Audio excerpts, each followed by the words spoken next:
Дорогие друзья, сегодня у нас следующий урок, и я бы обозвал его как вход в глаголы, то есть въезд в глаголы. То есть мы должны понимать, что самое главное, что нужно знать в казахском языке, это систему глаголов. Потому что у нас еще будут существительные, наречия, прилагательные. Они не так важны, потому что их мы будем запоминать на практике, потому что мы живем в Казахстане, здесь есть носители языка, и просто если вам скажут, как будет груша, и они вам скажут «алморт», и все, и вы запомните, что «алморт». А вот с глаголами немного неувязка, потому что если вас спросят, как будет глагол «идти», и вам скажут «бару», и вы подумаете, ну и что, и как мне теперь сказать «мен бару»? И непонятно. То есть не получается сразу сделать, чтобы как в английском I go. Все, я иду, I go. И все классно. В казахском не получится «мен бару». Не получается. И поэтому нужен вход во времена в казахском языке. И сегодня мы начнем с так называемого настоящего будущего времени. Оно по-казахски называется настоящее переходное или будущее переходное время. То есть это будет так называемый ауспалы осы шаг, ауспалы келер шаг.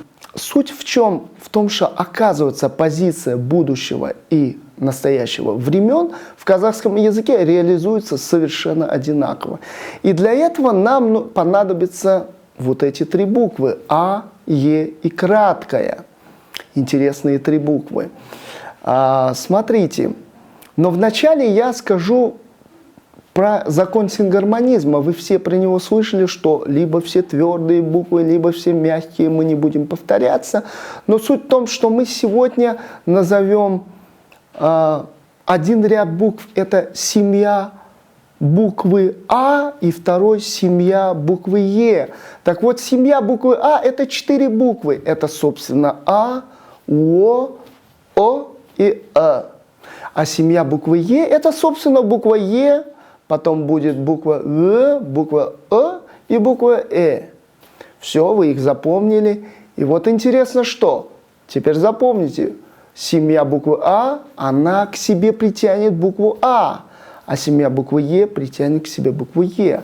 А куда же и краткая? А и краткая присоединится, если глагол закончится на гласную букву. Да, друзья, и вот сегодня мы рассмотрим, знаете, только 3 глагола, но они нам дадут въезд во все другие глаголы.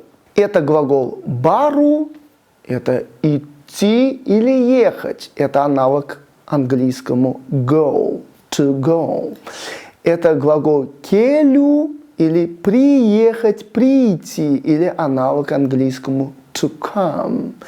И глагол steal. Это глагол делать, аналог английскому to do. И вот обратите внимание, первое, что мы должны сделать, это убрать букву У. И что у нас получается? Бару, бар, келю, кель и steal, сте. И теперь, друзья, мы присоединим либо букву А, либо букву Е, либо букву И краткую. И посмотрите, бару, он имеет в своем составе букву А, и поэтому он присоединит А. То есть бара. Келю имеет в своем составе Е, и поэтому присоединяем Е. Келе.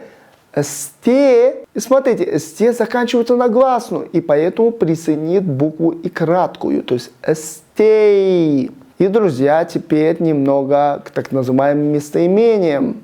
Мы знаем, я будет мен, ты будет сен, вы будете сес, мы без. И он, она, они, кроме меня, тебя, нас и вас, это будут ол. Это он, или она, или оно, олар, они. Смотрите, когда вы говорите слово мен, теперь вы говорите бара, и вы закрываете мен. То есть мен, барамен.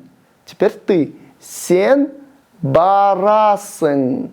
Теперь вы. Сес, барасес. Мы без барамес. И теперь он или она, или оно. Он идет ол барады. Они идут олар барада. Теперь перейдем к глаголу келю. Это прийти, да? И посмотрите. Кель. Добавляем е. келе. Мен келемін. Сен келесің. Сіз келесіз. Біз келеміз. И теперь он, она, они. Ол, олар. Ол келеді. Олар келеді. Алишер келеді. Друзья, и вот то, что у нас получилось, то есть на примере я, мен барамын, мен келемін, мен істеймін, это можно использовать для будущего времени, то есть я пойду, я приду, я сделаю. Но и также это можно использовать для настоящего времени, но с оговоркой не прямо сейчас, а вообще. То есть вы переведите на сегодняшний день так. Я вообще хожу, мен барамын, мен келемін, я вообще прихожу, и мен или приезжаю, и мен с тем, ну вообще я делаю. Почему оговорка? Потому что на следующем уроке мы преподадим вам, как же нужно это сказать, когда вы делаете это прямо сейчас. Дорогие друзья, на этом мы заканчиваем. Желаем вам успехов в изучении этого урока.